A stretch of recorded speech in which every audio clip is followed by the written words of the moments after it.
So the other night, Lauren made this incredible bean dish that she's going to make again. What? I think you just flung rice to the floor. But it's Thanks. It's okay. That she's going to make again for you. I did it again.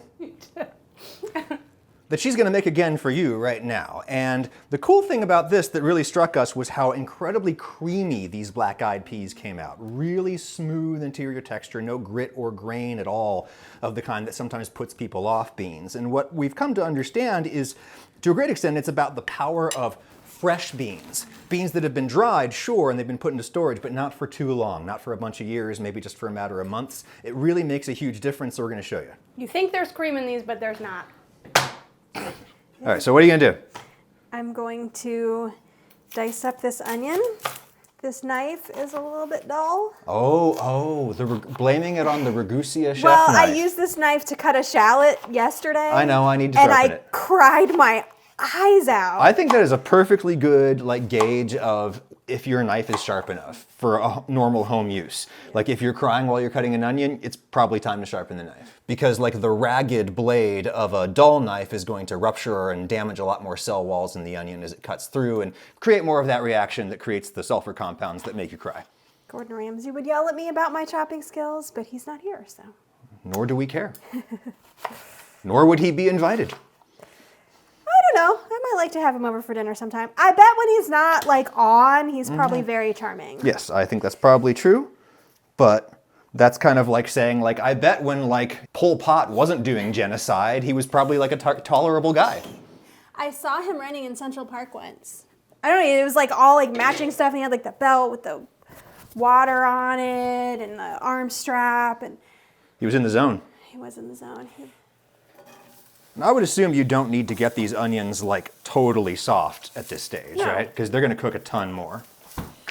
Oh, using your frozen garlic? I am. I don't feel like chopping garlic, and I don't think it really matters in this. I'm down with that. And then if you're chopping garlic, you want 4 or 5 cloves of garlic. So I'm going to put in 3 of these guys. Which are more finely chopped, which is why they take up less space. Yeah. All right. So let's talk about the ham hock. Why don't you grab it? And...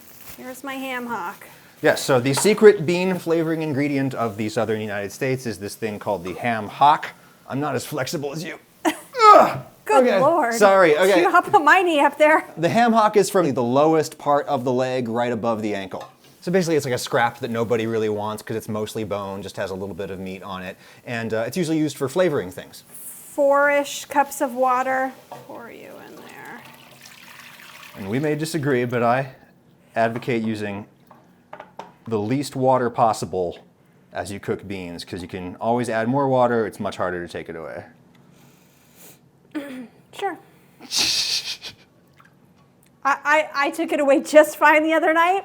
Worked, but whatever. I know, because what you did was you went into the broth of the finished dish and then scooped out all that delicious flavor. Let's try not to waste it this time. I don't think it matters. It probably doesn't. There you go. The stakes aren't exactly real high here. Okay, so what we're gonna do now is put the heat up really high and bring it to a boil. Then we reduce the heat and cover and leave it for an hour.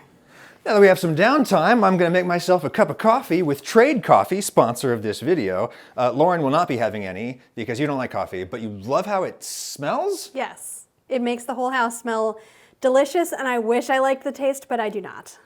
If you like the taste, you can save $15 off select plans and get your first bag free with my link in the description. Now let's make some. Trade, of course, is a coffee subscription service that finds things that you might like and sends them to you from their network of independent roasters across the United States. Based upon your tastes, they select things for you, and then a curated feed of these beautiful compostable red bags arrives at your house. And what do we have here? Portrait Coffee, that's a great place in Atlanta. Kind of a medium roast, which is generally what I like, or medium to lighter. That's awesome, perfect. And all of their partner roasters roast within 48 hours of shipping, so everything is super fresh. It's not just, they're both beans. Fresh beans. This is the whole thing about fresh beans. I didn't even realize the synchronicity. Okay, let's do it. Oh. I got this hand grinder initially because I was afraid I was waking you up in the morning with my electric grinder. No, nothing wakes me up in the morning. Exactly.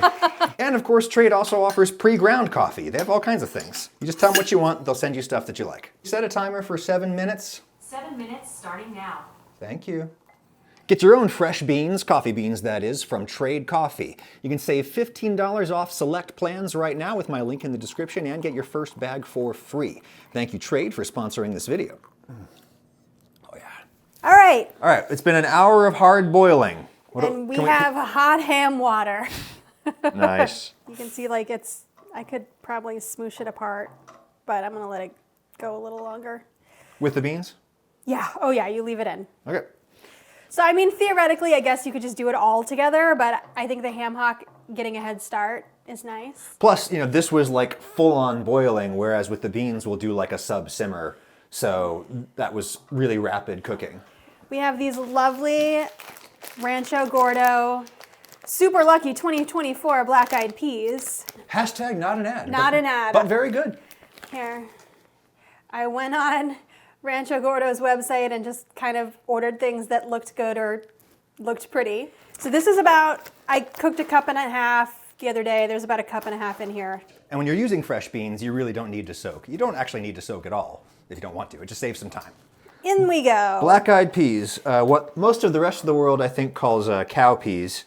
One of the earliest domesticated foods, domesticated in West Africa in many, many thousands of years ago. I regret to inform you, I think once again we're going to have too much liquid, but it's fine. Well, we'll show how you roll with it. All right, so I'm going to go ahead and get these seasoned. I'm going to kick up the heat. I'm going to just do it visually and know that I'm probably going to end up adding more as it cooks down, but cumin. Internet can make fun of the way she says it this time. How do you say it? They say it so many different ways. There's no way to say that word that won't make people mad on the internet. Okay, well, in my accent and my culture, we say cumin. So come at me. Then I have this Trader Joe's Mushroom and Company.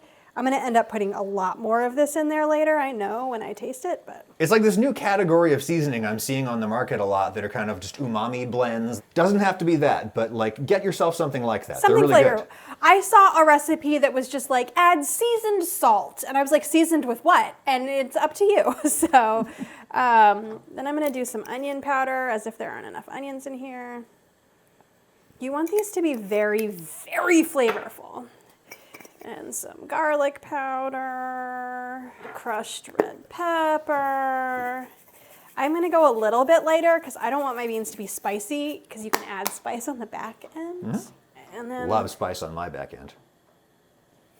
and then we're gonna get this up to a rapid boil. Then we reduce it. In general, I've found that the interior texture of beans comes out much nicer if you cook them at like a bare simmer or even just a little bit below a simmer. But if you want to like boil them for a little while just to get them started and then back them down, I think that'll work just great. So as Adam says, we're gonna give it the spurs. That's what you always say when you want me to turn the heat up real high. I think that's an Alton Brownism. I think you're confusing your husband with another man right now, No, which is kind of weird. I think you say that, but Really? maybe you got it from him. Uh-oh. We're not trying to endorse this particular brand, but what we like about this brand is that they tend to be really fresh. They rotate their stock a lot. Dried beans that you see in the grocery store could be 2 years old at that point, and the quality really does start to degrade in time. I always liked beans, and then I had fresh beans, and I was like, oh, there is a difference. I didn't know there was a difference. Yeah, and fresh in this context, I think usually refers to less than a year old, something like that. And I did some research trying to figure out why exactly it is that older beans get kind of gritty in their interior texture, whereas newer dried beans tend to be very creamy on the inside. And there doesn't seem to be any definitive research on the topic. Number of possibilities. There could be some starch crystallization going on inside the bean as it sits in storage. It could also be that just because it kind of progressively dries out, it therefore takes longer to cook when it's really old. And so it cooks more unevenly and the outside will kind of fall apart and get mushy and you'll think, okay, well, it's time to stop cooking these beans. They're done. But the interiors are actually undercooked, and so that's why they're really grainy. I think that's maybe one explanation why old beans come out kind of gritty. And then we should also say that black-eyed peas / cow peas are known for being particularly creamy because, I don't know why. Looking at their nutritional content, they actually have a lot less carbs than other beans, a little bit less fiber. I'm not sure what else is in there. All right, so we'll lower the heat all the way down and cover it. Let it bubble away. How long do you think? I'll check it after an hour, and then I'm guessing like 2 hours. Yeah, at least. Beans take a long time. Let's see, we've just been simmering for like a half an hour and ooh. Don't tell Lauren, but I'm gonna add a little bit more water now, and I'll use filtered water. The carbon filter in these things does take out some of the mineral content of water, and we have really hard water here in Knoxville, Tennessee, a lot of mineral content, and generally speaking, hard water tends to chemically slow the softening or the cooking of vegetables, or beans or any other kind of plant matter. And again, we can just add a little bit as we go, and it'll be just fine. If you add too much liquid, your beans will be done, but they'll be swimming around in this soupy broth when what we really want for this is kind of a thick gravy. That's kind of what happened last time, but Lauren fixed it. She just spooned out some of the extra liquid and that was fine, but she was wasting a little bit of the flavor. Again, it doesn't really matter. So when the beans are about done, and if it seems like there's too much liquid still, we can just take off the lid and let some water evaporate. And now here we are after about 15 minutes of that, and how are we looking, honey? Looking real good. Did you taste them? I did. I think I seasoned them perfectly for my taste. So there is no adjustment to be done at this stage? Nope. All right, so I'm gonna take out the ham hock bones. Let's see what we. So that's all good meat that's on the hock now that comes off now that it's cooked. I'm just gonna kind of shred that up a little bit Yeah. so that it goes through my. Oh my god, that looks so good. It smells real good too. Great. For the finale. Just to kind of make it a little more starchy, I just smash a little bit of the beans against the side of the pan. Just to thicken it up, right? Yeah, and then stir that around. Nice. Nice, smooth. Not too many. You may want to put a little vinegar on your portion, but I'm happy with mine. All right, take just a little bit of this rice you made. I don't like a ton of rice with my beans. Oh, so ugly, but so tasty beans are.